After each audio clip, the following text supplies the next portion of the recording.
seen, there was a little interview with Larry Kudlow on that. And he was complimentary in the sense that he was talking about the monetary issue, and maybe he actually was trying to pump it up a little bit and was talking about the Ron Paul gold dollar. But obviously it's not the Ron Paul gold dollar. The gold dollar's been around for about 6,000 years. It's this paper money. The complete paper money has only been around 40 years, and it's done a lot of damage. And it's on its last legs, let me tell you.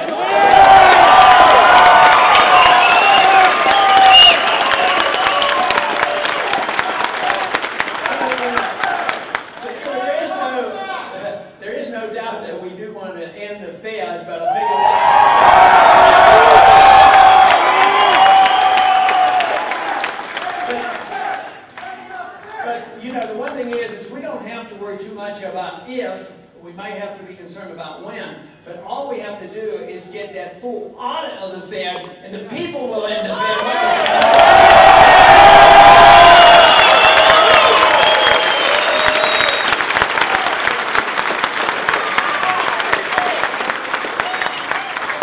The founders understood something about central banking. They understood something about inflation, because they had the runaway inflation of the continental dollar. They were explicit in the Constitution. Only gold and silver could be legal tender. They could not print money. They were explicit about that. They could not emit bills of credit. And they gave no authority for a central bank, which is the Federal Reserve. So we're operating on an unconstitutional system of money, and it has brought us this havoc, because it brought us the financial bubbles, and it's also brought us this recession, depression of the last 4 years. So we cannot solve our problems and get back on economic growth unless we address the subject of monetary policy. And that's one thing that the American people are paying a lot more attention to now. This is the first time in 100 years history of the Federal Reserve that the Federal Reserve is an important issue in a presidential campaign.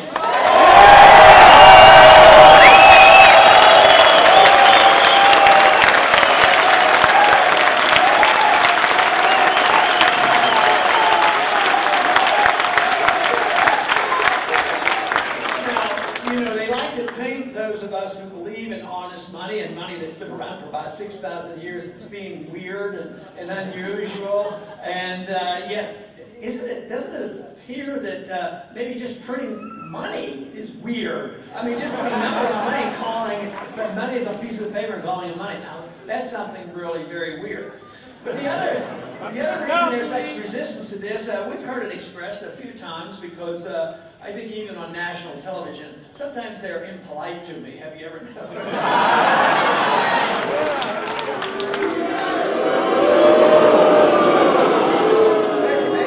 There's been claims, and along with those of us all together, they claim that we are dangerous.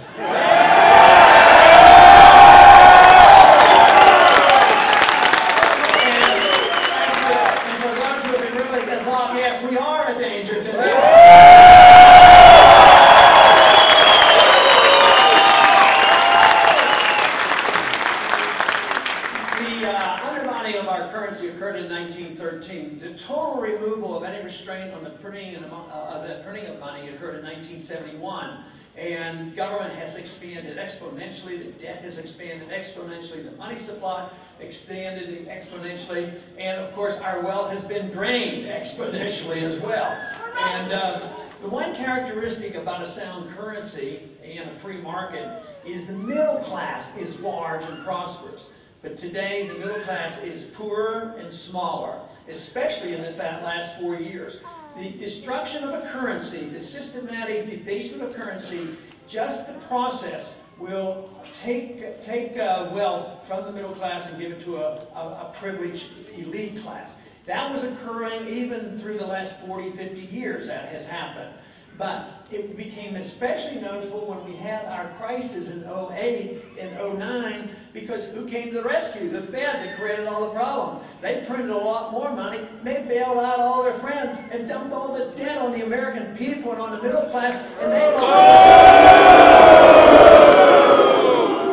So this is the reason the money issue is so important, because what it does, it enhances the growth of government. When government grows, liberty is diminished. And this is what we're suffering from today.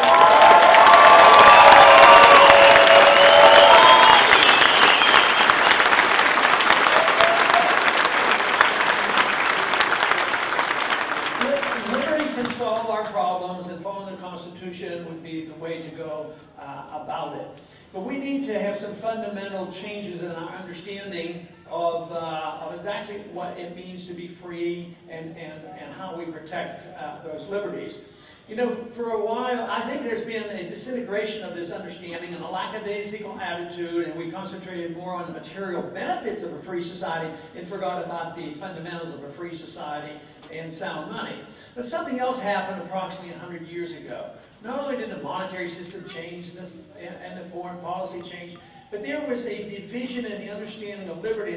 They chopped liberty into pieces. One they call economic liberty, you know, free markets and how you spend your money. And one group will defend this rather well. But then there's another group that defends personal liberty and personal habits and social liberties. And yet, both sides don't defend both sides. I think what we have to do is understand that the concept of liberty is unified. Your right, your life, and your liberty means that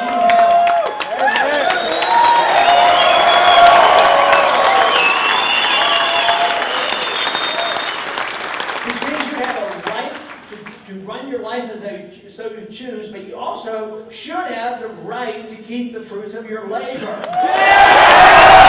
Wanted to make sure that everybody had a house. Had designed this program, print money, easy credit, and then have affirmative action type programs and force banks to make bad loans.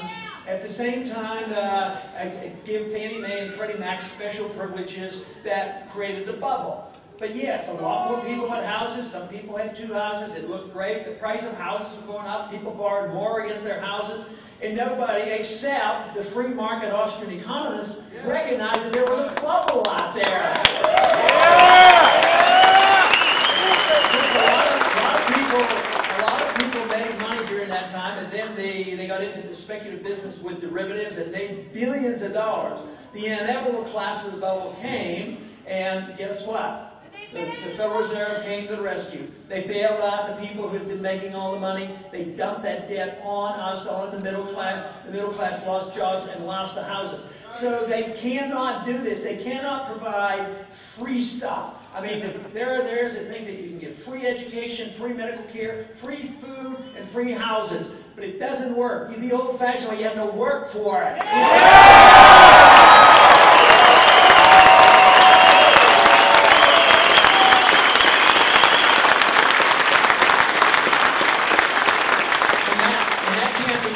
Without a certain sound currency. Today, anybody who wants to take care of themselves are punished, because if you try to save money and make 1% and inflation rates are 5 and 6 and 7%, you lose. So it's designed to hurt savers. Matter of fact, the opposition to free market economists literally say savings is bad. We want you to spend the money. The only thing that stimulates the economy is spending money. And if you go broke and have too much credit card debt and you won't spend, then it's the obligation of the federal government to spend more money. If they don't have it, then they print the money. It's an absolutely bizarre economic theory that you're witnessing the total failure of right now. It'll be up to you to replace it with something different, and that is free markets, property rights, and fall on the Constitution. Wants to start off with a token cut the first year, cut the budget by $1 trillion.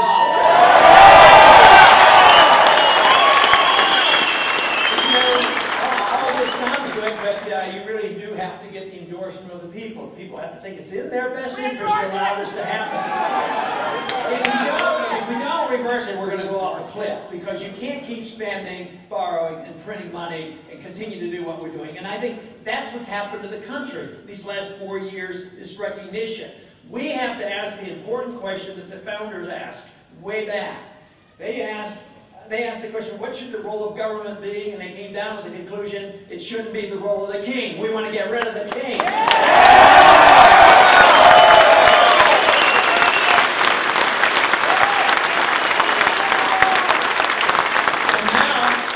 we have a different form of dictatorship because we have the dictatorship of the majority. If the majority can get together and gang up on the producers, they do it. They undermine our personal liberties as well as they undermine our economic well-being. So we cannot accept this notion that 51% can rule over the minority because that is what's happening. That the country is now bankrupt and it isn't going to last much longer.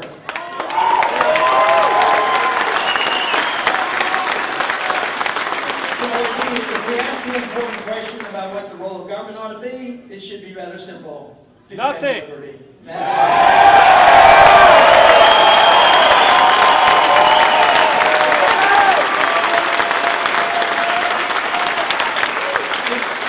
We're seeing the consequence of having welfare from cradle to grave. We found out in the last century that communism and radical socialism is a total failure. But the system we have today of radical welfarism and interventionism isn't working either. So we have to reject this notion that more people can be taken care of by government planning and economic intervention. But there's another major issue that we have to deal with if you want to cut spending. As a matter of fact, I think it's the place where we should start. It should be the easiest place. And that is this outrageous spending overseas in the war.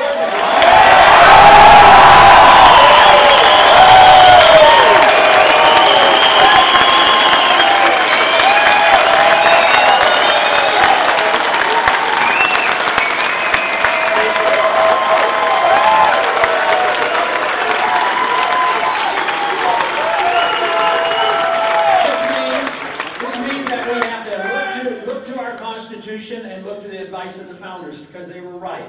They said that you can't go to war unless there's a declaration. No more wars without a congressional declaration. We need to...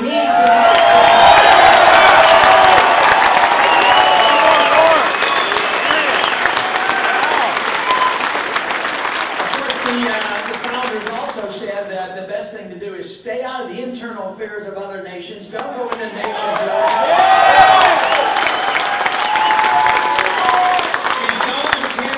And we have the wisdom nor the money to be the policemen of the world. That's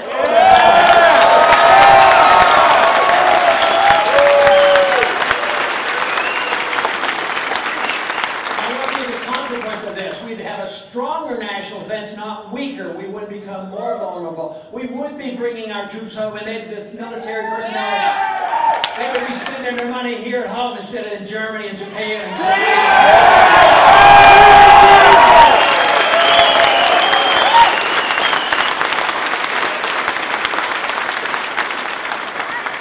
Consider it tragic what's happening. And of course, they would like to paint those of us who don't believe we should be fighting all these wars as lacking patriotism and not supporting for the troops. But they fail to remember too often the fact that our campaign gets more money from the active military people.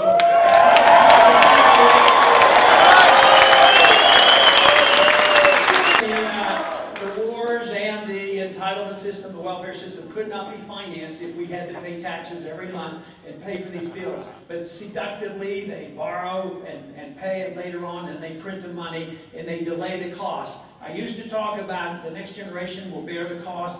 I don't talk that way. We're paying the cost.